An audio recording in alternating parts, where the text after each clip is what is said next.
Saya bersyukur buat tempat ini, buat persekutuan doa di tempat ini. Ada orang-orang benar yang menaikkan pujian di tengah-tengah kota Jakarta. Saya bersyukur buat pengurapan-Mu. Sebentar Hamba-Mu akan memberikan apa yang seharusnya diberikan. Tuntut supaya jelas, supaya dimengerti dan memberikan inspirasi, kesadaran. Dan kami pulang membawa sebuah keputusan untuk melakukan transformasi. In Jesus' name we pray. Semua yang percaya katakan amin. Silakan duduk Bapak Ibu, teman-teman sekalian. Selamat siang, shalom. Saya ingin membuka dengan berterima kasih atas undangan kepercayaan Bapak Ibu sekalian di persekutuan doa ini. Dan ini baru pertama kali saya ada di gedung ini. Saya tapi pernah somewhere between this gedung 10 tahun yang lalu sekolah terapi. Jadi cuma karena saya memang tidak terlalu pintar dalam map, saya nggak tahu gedung yang mana. Tapi hari ini saya bersyukur saya bisa ada di tempat ini memberikan sesuatu buat teman-teman sekalian. Makasih buat Pak Mario juga yang sudah mengatur segala sesuatunya. Saya mulai dengan memperkenalkan diri. Nama saya Lukito Sutanto. Saya suami dari 1 orang istri dan saya adalah ayah dari 3 orang anak. Anak saya yang pertama mungkin umurnya sudah ada yang mirip seperti teman-teman sekalian, ya. Dan saya bekerja sebagai seorang people builder. Konsentrasi pekerjaan saya adalah perubahan mindset. Jadi biasanya orang yang ke saya adalah kalau dia stuck dalam mindsetnya atau ingin upgrade potensinya, biasanya dilayani oleh saya. Saya melayani banyak sekolah, pernikahan, keluarga. Kalau perusahaan hanya beberapa, saya memilih mana yang bagian saya perlu lakukan. Hari ini terima kasih buat waktunya. Kita akan mulai untuk satu topik yang mungkin siang ini cukup padat. Jadi makan siangnya you will have quite padat lunch, ya. Jadi Bapak Ibu siap-siap, tapi saya udah buat supaya Bapak Ibu gampang untuk melihatnya. Kita akan bicara tentang topiknya daun ara. Kita akan mulai dari Kejadian 1, 26, 27 nanti. Oke. Ya di situ dikatakan, berfirmanlah Allah, baiklah kita menjadikan manusia menurut gambar dan rupa kita, supaya mereka berkuasa atas ikan di laut, burung di udara, dan ternak, dan segala sesuatunya. Lalu ayat 27 diulang lagi katanya.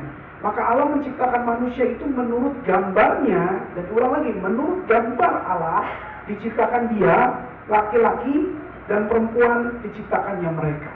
Nah Bapak Ibu, kalau kita baca ini, kita akan melihat bahwa ada satu kepastian, ada satu ketetapan bahwa Bapak Ibu, saya itu diciptakan menurut gambar dan rupa Tuhan. Amin. Maksudnya apa sih gambar dan rupa Tuhan? Kita lihat di slide berikutnya. Dikatakan di situ imago Dei, ini bahasa aslinya. Diciptakan menurut gambar dan rupa artinya adalah kita diciptakan sempurna sebagai makhluk hidup. Nah ini yang seringkali orang salah kaprah. Mereka berpikir dengan bekerja, walaupun saya tidak bilang Bapak Ibu nggak boleh bekerja, bekerja itu satu keharusan, tetapi bukan berarti Bapak Ibu adalah makhluk yang menghabiskan waktu, konsentrasi dan segala sesuatu diperbudak oleh pekerjaan. Kita disebut human being, bukan human doing. So from the first time Tuhan menciptakan kita menjadi living being. Kita dipanggil being, Bapak Ibu. Artinya apa? Kita dipanggil pribadi. Dia tahu Anda siapa. Dia tahu saya siapa. Beberapa tahun yang lalu, waktu saya dari kecil sampai kira-kira SMP, saya dibully bertahun-tahun. Bahkan mohon maaf, saya pernah dikencingin rame-rame. Ya, dikencingin rame-rame, dipukulin rame-rame, dan setiap kali saya masih kecil, kalau mau sekolah, saya perlu memikirkan rutenya, jalannya Bang. Jadi nggak bisa lewat situ, karena bisa ketangkap dan dipukulin rame-rame. So saya hidup bertahun-tahun dengan luka emosi yang berat. Saya nggak percaya bahwa saya ini pribadi yang dicintai Tuhan. Bahkan saya pernah gorok tangan saya pakai golok. Puji Tuhan goloknya nggak tajam. Kalau nggak, Bapak Ibu akan ketemu saya. Ya jadi takut-takut apa yang bunuh diri. Tapi saya bersyukur saya dipakai hari ini untuk menjadi seorang coach, seorang counselor, dan seorang terapis untuk banyak orang. Nah, satu hal yang penting yang teman-teman harus mengerti bahwa dia tuh tahu siapa Anda. Ini yang kita perlu percaya. Saya menangani banyak orang depresi, salah satu kenapa dia depresi adalah dia kehilangan pengertian, kepercayaan bahwa Tuhan menciptakan Anda, menciptakan kamu sebagai seorang pribadi yang dicintai. Saya bekerja sebagai seorang konselor sampai Jumat, Sabtu itu saya mau holiday sebenarnya, lebih mau hangout gitu. Tapi seringkali banyak klien-klien yang harus datang, masalahnya berat, masalahnya besar, dan rata-rata adalah umur dari 20 sampai 40. Ada yang di atas 40 di sini? Bapak ya, apa sama saya 40 hebatnya makin ganteng ya.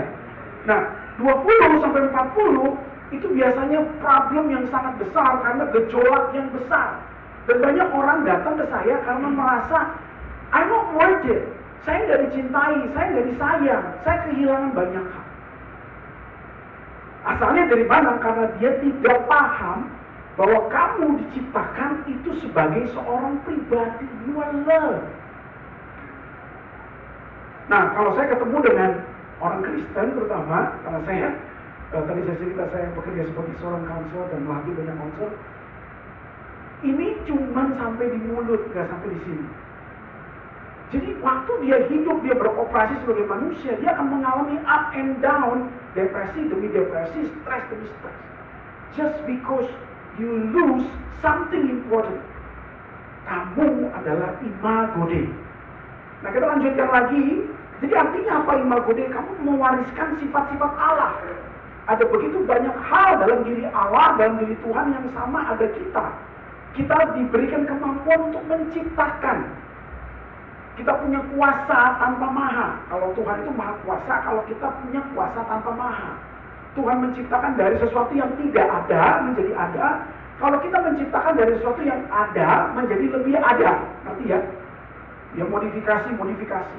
Kita memiliki sifat itu, nanti kita akan jelaskan.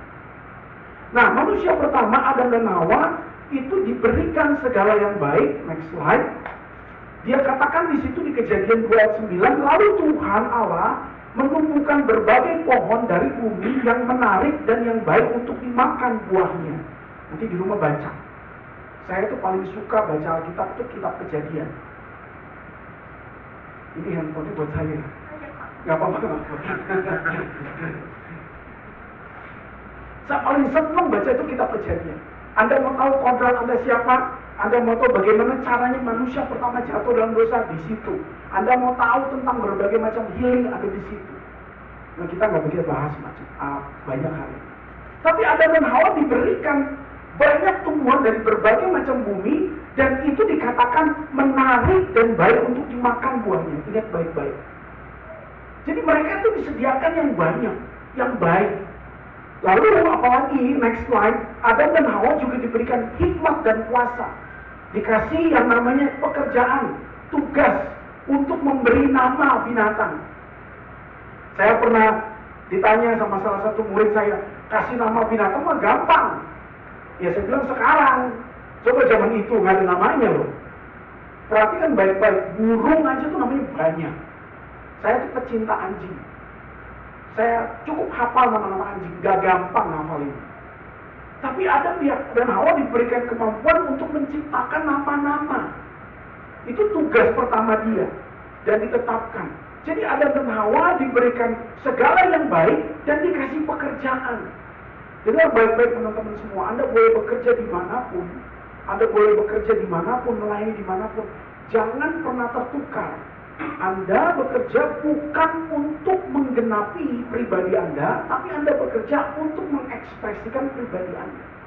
Banyak orang burn out bekerja karena mereka itu bekerja untuk mendompleng, mengangkat yang namanya gambar diri mereka, nilai diri mereka. Jadi capek. Di sini ada teman-teman yang jago main musik, saya pecinta musik tapi nggak bisa main musik. Kalau saya lihat orang main musik itu keren banget. Tapi ada orang-orang yang bermain musik karena begitu mengekspresikan pribadinya, sehingga itu seperti aliran sungai. Tapi ada orang yang bermain musik karena beban, ini kerjaan, ini gawean. Kalau nggak gawe, ya nggak dapet duit, ya boleh saja. Tapi kalau kita terjebak antara dua itu, kita akan menjadi orang yang penuh beban saat bekerja. Ini adalah sekolah kedua, saya bekerja di sekolah, waktu saya membangun sekolah. Ini adalah sekolah kedua yang saya bangun. Sekolah yang pertama saya bangun di Jakarta Selatan, di Widya Chandra. Salah satu murid saya itu adalah cucu daripada Yusril Mahendra. Ya, waktu itu saya belum married, dan saya kerja di sana, saya bangun di sana. Tapi karena saya begitu mencintai pendidikan, begitu mencintai perubahan hidup, karena saya dulu tidak mengalami itu, saya seperti nggak ada rasa jam kerja. Sekarang sudah puluhan tahun, dan sampai sekarang kalau people ask me, kamu kerjanya baru kapan? Baru kemarin. Karena I have a lot of things to do. Why? Listen to me my friends. Someday, kamu akan kembali kepada Tuhan. You will die. Tapi Bapak Ibu jangan takut. When we die, kalau kita percaya Yesus, kita itu bukan YOLO. You know YOLO? You live only once. No, you only die once and live forever. Halo? Jangan dibalik. You live only once. What? No, man, no. No, bro. You live forever. You die once. Waktu kita mati, kita tutup mata, buka mata, ketemu Bapak. Yang kita mesti berhati-hati adalah waktu kita mati, tutup mata, buka mata, ketemu suster ngesot. That's the question, bahaya. Tapi when you die, and when you open your eyes, and you see your Father in heaven, smiling at you, wow. Terus dia panggil, bro, main gitar bro di surga. Aku percaya ya, tapi ini jangan diperdebatkan. Saya percaya surga itu bukan tempat yang kosong, terus kita pakai baju putih tiap hari selamanya. No. I don't believe that. I believe surga itu sesuatu yang wow, keren banget. Kalau bumi aja keren, manusia bisa ciptakan Disneyland. Surga itu mungkin thousand times of Disneyland. You can have fun there. Ngapain ke surga kalau kita cuma pakai baju putih tiap hari nggak pernah ganti? Terus kita cuma no. Tuhan itu fun. See that in the Bible. So, Adam dan Hawa dapat berbagai macam hal. Apa yang terjadi? Ayat berikutnya, Kejadian 3 ayat 6. Kita akan banyak buka ayat. I have provided. We want more. Hawa itu pengen lebih. Bapak dan Ibu yang tahu tidak boleh makan buah pohon pengetahuan baik dan buruk itu Adam. Hawa itu belum diciptakan. Terus kenapa Hawa yang jatuh dalam dosa? Saya lagi berpikir bagaimana caranya Adam dan Hawa berkomunikasi sebagai suami istri. Nggak nyambung. Tapi yang paling parah adalah waktu Hawa makan buah itu, Adam ada di samping dia. Jadi Hawa jatuh dalam dosa karena melanggar makan buah itu, Adam dosanya lebih parah. Adam menyembah istrinya sebagai Tuhan, nurut aja. Makanya mohon maaf, Bapak Ibu yang sudah menikah, kadang-kadang suami itu tanda kutip terlalu ngikutin istri, gak berkuasa, gak punya kemampuan untuk tegas. Istri salah perlu tegas. Tegas itu bukan galak, bukan ngegamparin istri. Tegas itu jelas, hitam dan putih. Istri dipanggil penolong. Artinya apa? Penolong jelas. Kalau suami salah, perlu clear, hitam dan putih. Saya pacaran dengan istri saya. Dia pacar pertama dan istri selamanya. 5 tahun pacaran, 23 tahun menikah. 28 tahun menikah. Kalau ada yang tanya, pernikahan kamu ini yang paling kamu nikmati tahun berapa? Sesudah saya menikah 5 tahun dengan dia baru saya bisa menikah.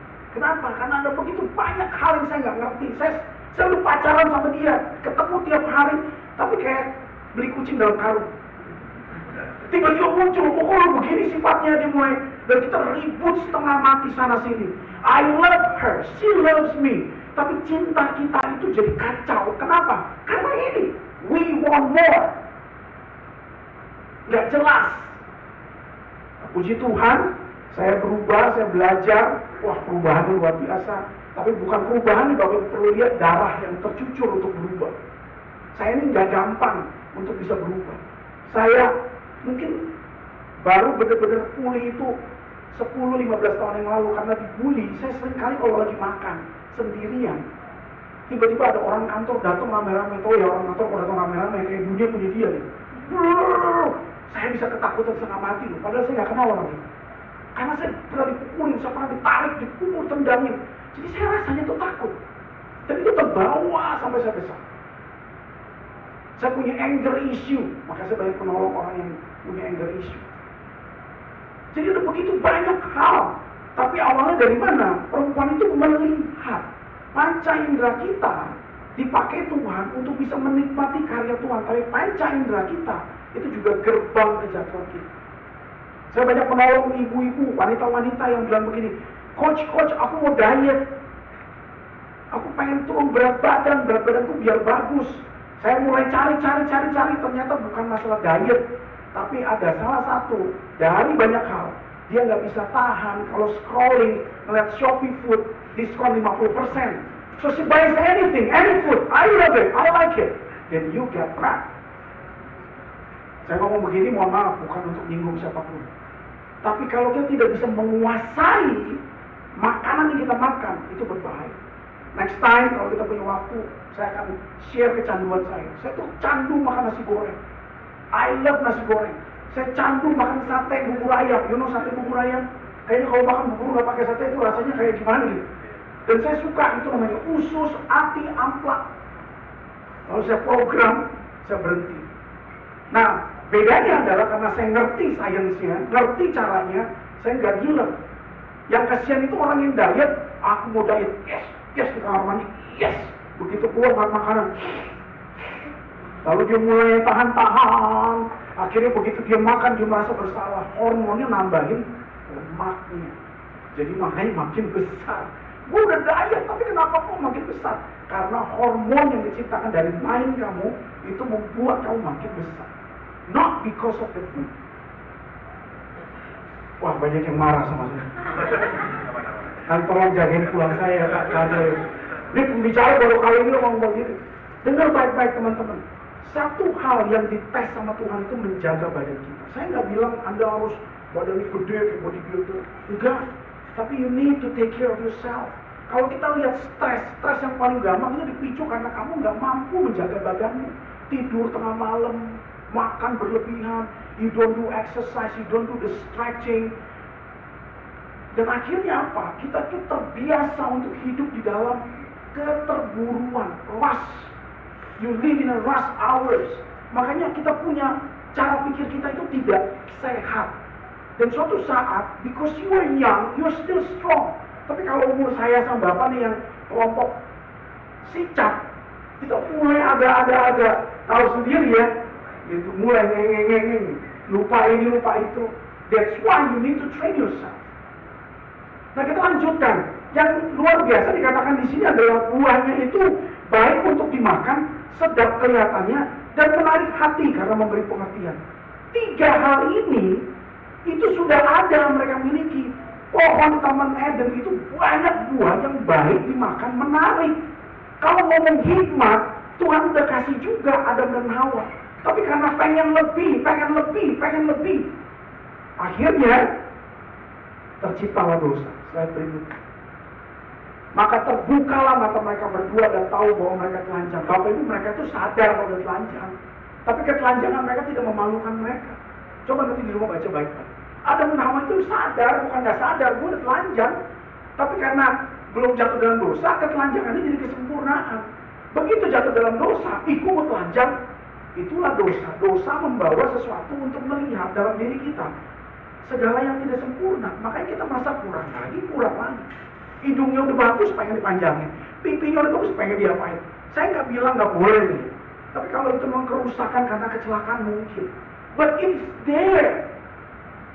Saya waktu kecil ada 2 dalam badan saya yang saya nggak suka. Pertama mata saya. Ya, sipit, ya, zaman dulu Cina, ya dipukulin gara-gara sipit. Yang kedua bibir saya yang tebal. Tapi sekarang saya tahu bahwa ini diciptakan untuk keuntungan buat saya. Kalau saya bibir saya nggak tebal, jadi pembicara berhari-hari nggak bakal bisa. Gak make sense. Itu kata anak saya itu joking yang paling nggak lucu. Tapi artinya apa? Kalau kita mulai mengerti ini, kita mulai paham. Dosa itu makanya sekarang orang banyak melihat yang kurang. Dan akhirnya dosa itu memberikan rasa bersalah, rasa malu, dan muncul rasa tidak sempurna. Ayat berikutnya. Lalu mereka menyemat daun pohon ara membuat cawan. Bapak Ibu, kalau Bapak Ibu belajar, menyemat itu benar-benar dijahit sama Adam dan Hawa. Apakah benangnya sudah ada, apakah jarumnya sudah ada? Tidak. Tapi kepala mereka punya cara berpikir yang jenius untuk membuat cawan. Yang tadinya telanjang, mohon maaf, alat vitalnya kelihatan nggak kenapa-napa. Sekarang jadi malu. Kita perlu ingat, zaman itu belum ada budaya malu.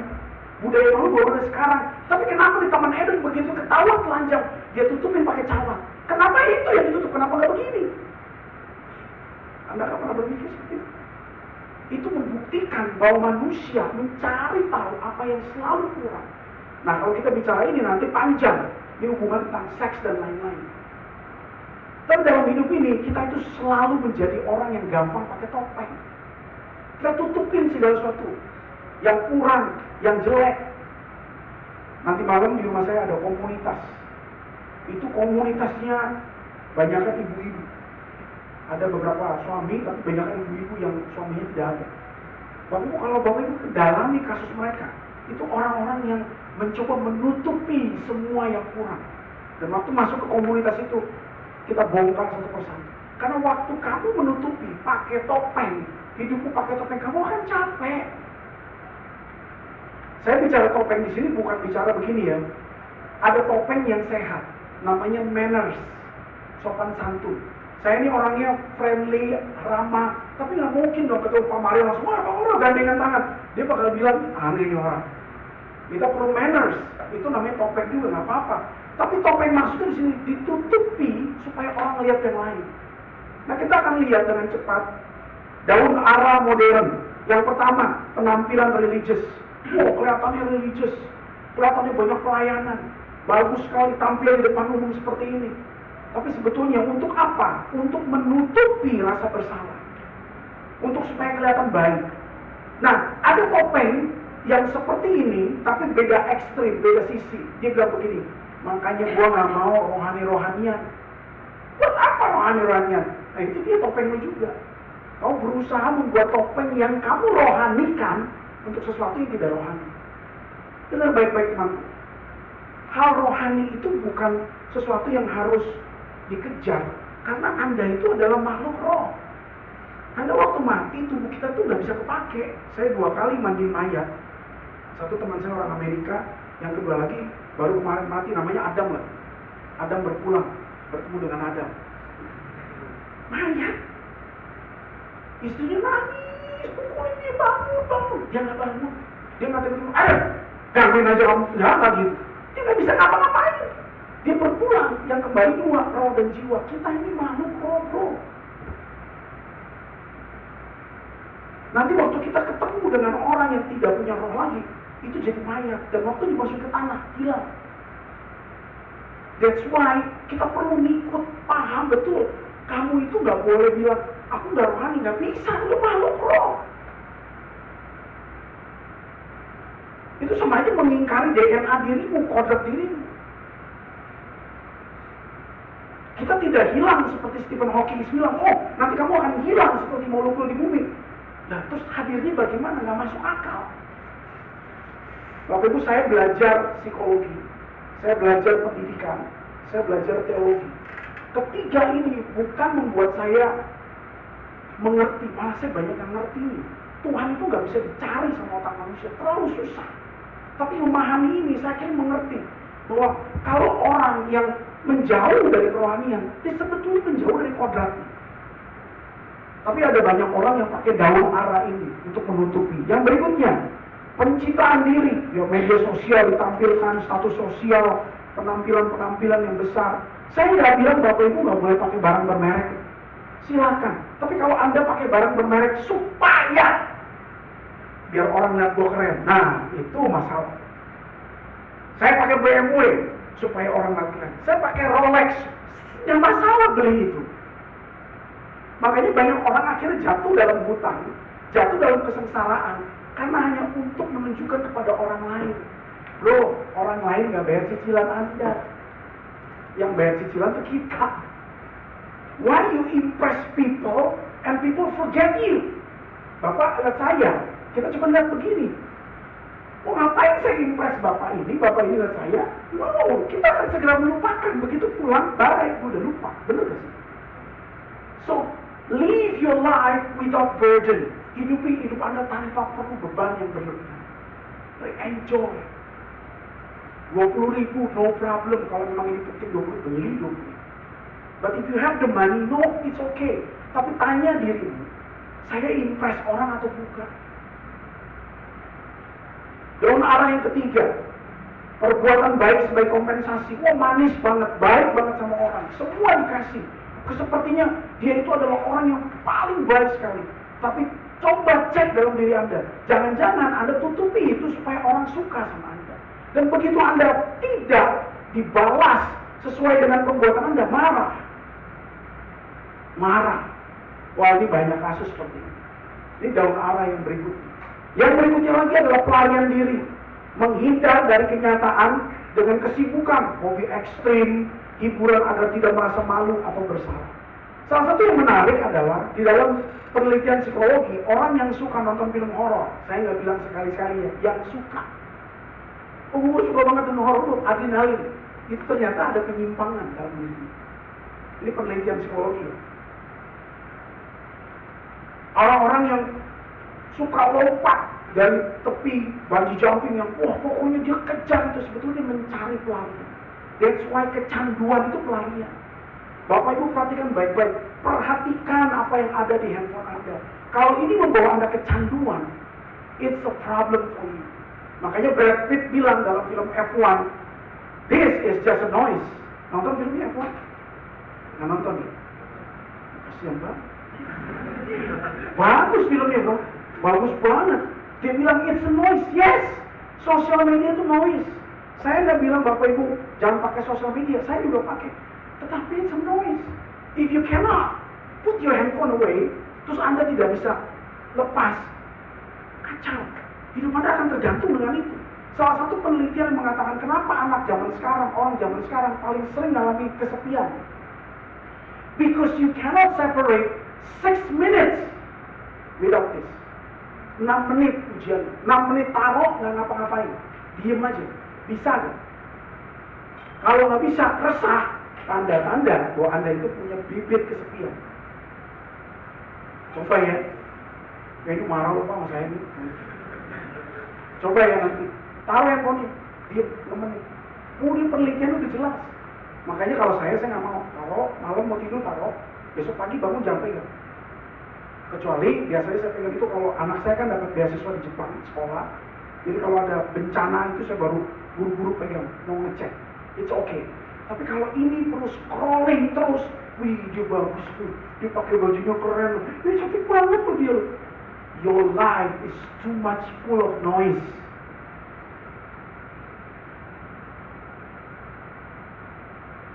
Dan cara Tuhan yang dia lakukan apa? Begitu Adam dan Hawa bersembunyi, Tuhan tanya sama dia, di mana engkau? Kejadian 39, di mana engkau? Kenapa Tuhan tanya? Tuhan tahu ya Adam tahu di Maha Kuasa.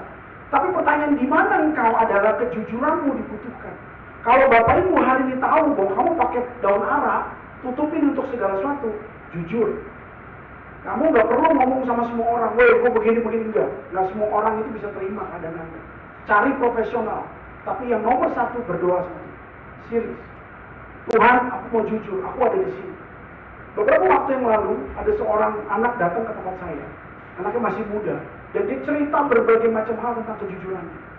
Apa yang terjadi sama dia? Dia pulih. Tapi ada orang yang datang, itu dia tutup-tutupin. Sesi demi sesi tutup-tutupin.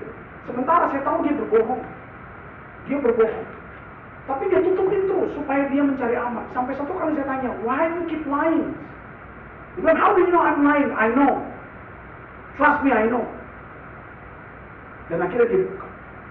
Dan begitu dia buka, dia cepat pulih. Bapak Ibu, kejujuran membuat kita cepat pulih. Lalu Tuhan katakan begini, Kejadian 3:21, dan Tuhan Allah membuat pakaian dari kulit binatang. Perhatikan, Adam dan Hawa tutupin pakai cawat daun arah. Lalu Tuhan gantikan bukan cawat, tapi pakaian. Yang tadi pakai daun, yang ini pakai kulit binatang. Apa artinya? Cara kita menutupi segala sesuatu tidak akan pernah bisa berlaku, tidak akan punya efek, tidak akan punya dampak. Itu malah akan membuat Anda semakin malu dan semakin malu. Tadi saya ngobrol sama Bapak, saya jadi konselor, tujuannya untuk apa? Saya lepas posisi saya untuk melayani secara pastoral, karena saya pengen nemenin gembala. Gembala itu banyak yang gak bisa jujur. Kalau saya gembala di gereja, ini adalah jemaat saya. Tiba-tiba saya jujur nih, halo para jemaat, mohon maaf ya, saya tadi malam nonton film Netflix, ada pornonya. Coba jemaatnya ngomong apa? Waduh, kalau diam begini puji Tuhan. Jemaatnya akan apa? Gembala gue bener-bener kacau. Makanya gembala banyak yang meninggal, bunuh diri di Amerika karena nggak jujur, sulit. That's why saya mau jadi teman mereka. Gembala-gembala di Malaysia, ada satu mahasiswa yang di Bangladesh, saya jadi teman mereka. Untuk mereka jujur dan mengerikan dengan jujurnya. Karena kata-kata yang keluar tuh nggak bisa difilter, nggak boleh difilter justru. Kalau dia mau ngomong bahasanya kasar sekalipun it's okay, karena itu dalam tahap penyembuhan. Tapi Anda nggak bisa jujur begitu sama semua orang, bukan? Waduh, bro, kacau ya bro, nggak perlu diomongin. Tapi yang di sini katakan Tuhan itu janjikan dari cawat dia ganti pakaian, dari sesuatu yang sementara dia ganti sesuatu yang luar biasa. Slide terakhir, teman-teman semua. Kali ini coba merenung, apa sih yang Anda tutupi? Apa sih yang Anda sembunyikan? Nggak ada yang tahu. Dan semua kita punya cara untuk menyembunyikan. Ada orang-orang yang tampil kuat, ada orang-orang yang tampil ceria. Satu kali anak saya yang nomor 1 yang perempuan tanya begini, Dad, kita lagi di satu ruangan restoran, tiba-tiba ada satu perempuan, anak remaja umur 20 tahun. Dia tanya sama saya, anak saya tanya, kok dia itu suaranya kencang banget ya? Di ruangan itu dia suaranya kencang dan ceria banget. Terus saya bilang sama dia, maybe one reason, bisa jadi dia tutupi, sebetulnya dia terluka. Dan saya banyak bertemu dengan klien seperti itu, very friendly, very live, happy. Saya bilang, why you're trying to be happy, why? Dan dia mulai cerita, ternyata begitu menyakitkan. Ada istri-istri yang kepalanya dihantam sama tembok, sama suaminya diinjek. Jadi berusaha nutupin itu semua supaya tetap hidup. Tampil kuat, tampil hebat depan anak-anak. Saya pernah nolong satu anak muda yang ditinggal sama papanya. Dan dia gak pernah tahu kenapa papanya tinggalin dia. Dia ditinggal waktu umur 2 tahun. Tapi question di dalam diri dia dari umur 2 tahun sampai umur 23 tahun itu ada di kepalanya dia. Dan diputer-puter terus filmnya. Dan dia gak bisa tahan. Sampai satu kali papanya meninggal dan dia gak bisa kemana-mana, gak bisa ketemu juga. Dan dia datang ke saya, ngobrol. Waktu saya bilang, kamu mau gak coba panggil papa? Bapak Ibu tahu berapa lama saya perlu nunggu dia bicara papa? Saya butuh nunggu hampir 1 jam. Dia ngomong papa itu gak bisa. Gak bisa ngomong papa.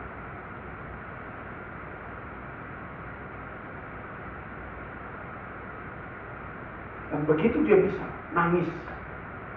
Seperti pipa yang kotor, gak bisa ngalir air. Dan semua kita tuh punya. Bapak Ibu saya ngalami itu. Dan saya berhasil keluar. Saya berusaha sekuat tenaga, Tuhan tolong saya. Dan saya bisa menikmati hidup saya.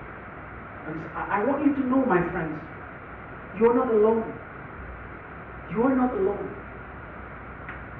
Renungkan dan ambil, itu bahasa Inggris, taking back your ownership. Ambil semua yang menjadi kepemilikan Anda.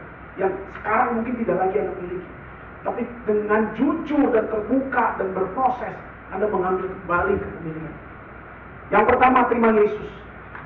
Pak, saya udah terima Yesus, saya Kristen dari kecil. Belum tentu. Waktu kamu terima Yesus, rohmu diperbarui, tapi jiwamu belum.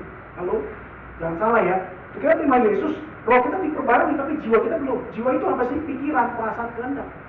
Makanya ada satu gereja, minta saya ajarin, ada 8 modul kalau nggak salah, tentang manusia. 8 modul, mastering your mind, mastering your emotion, mastering your will, handling trouble emotion, itu semua untuk bisa mengerti. Karena jiwa itu nggak gampang. Makanya Yesus katakan apa? Terima Yesus, pikul salib setiap hari. Pikul salib maksudnya apa? Belajar untuk berubah hari demi hari. Every single day, one step closer untuk menjadi versi terbaik diri. Yang kedua, hidupi statusmu sebagai anak. Waktu Anda terima Yesus, Anda tuh dirubah. Anda bukan budak, Anda adalah anak. Kalau anak datang ke kamar bapaknya, anaknya perlu ngesot ya. Yang termulia papaku, bolehkah aku datang ke kamarmu? Anak saya kalau kayak gitu saya cita. Apa yang dia lakukan? Saya punya kursi yang saya suka, komputer yang saya suka. Kalau saya punya mobil yang saya suka. Dia masuk dan dia acak-acak sama dia. Dan bapaknya nggak marah. Anak saya ada 3, yang kedua ini baru pulang. Dua-duanya dari Jepang, puji Tuhan, dapat beasiswa. Baru pulang. Nomor 2 itu laki-laki. Ya ampun Tuhan, beda banget sama cewek dulu. Yang cewek kamarnya bersih seperti surga. Yang sebelah sini, Masya Allah. Saya tutup terus, saya bilang ke istri, jangan lihat dengan itu. Kalau lihat bisa marah. Cowok, aduh. Kenapa cowok begitu? Matangnya umur 30, PFC-nya. Cewek itu udah matang umur 22. Makanya kenapa bapak ibu yang menikah? Oh, suami gue kayak anak kecil. Yes. Itu research. Jadi bapak dan saya, kita udah gak anak kecil sih, lebih 40 bisa 48. Tapi apa yang dia lakukan? Dia pakai mobil saya, dia minum seenaknya, dia taruh botol di situ, sampahnya terus itu, dan dia nggak isi bensin. Tadi saya waktu mau pergi, saya baru terapi 1 anak, jam 10. Saya udah tahu nih Pak, ini bakal 1 jam lebih. Begitu saya, ya ampun Tuhan, dia nggak isi bensin. Dan perjalanan ke sini 1,5 jam.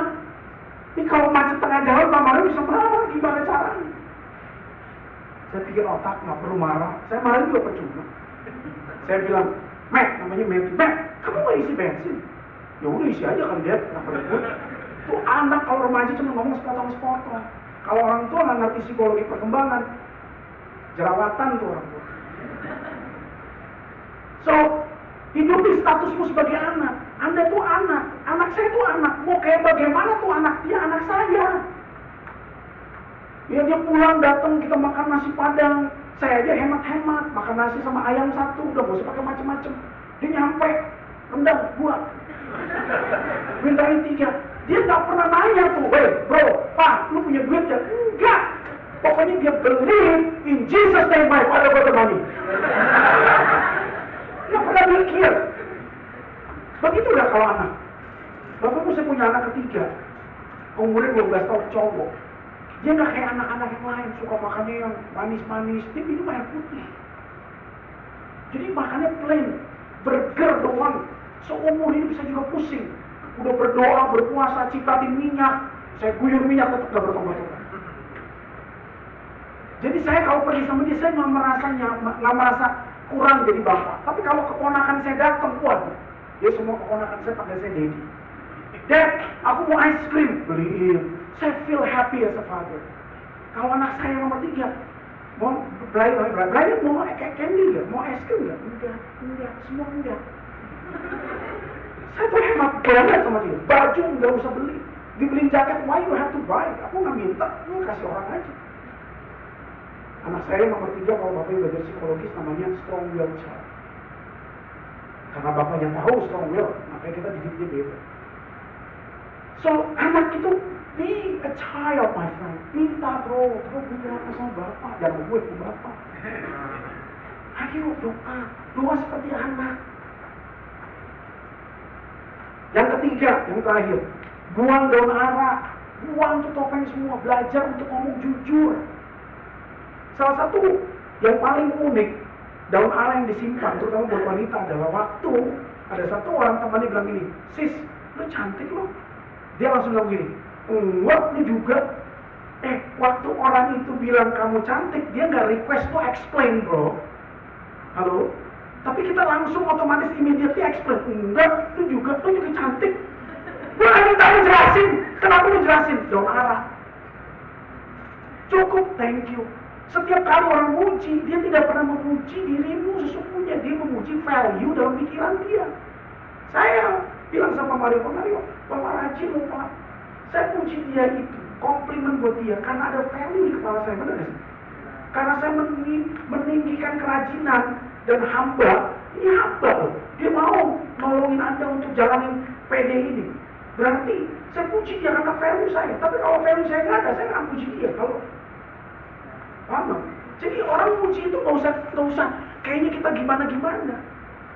Itu cuma berdasarkan value yang dia pikirkan. So be relax, tenang aja.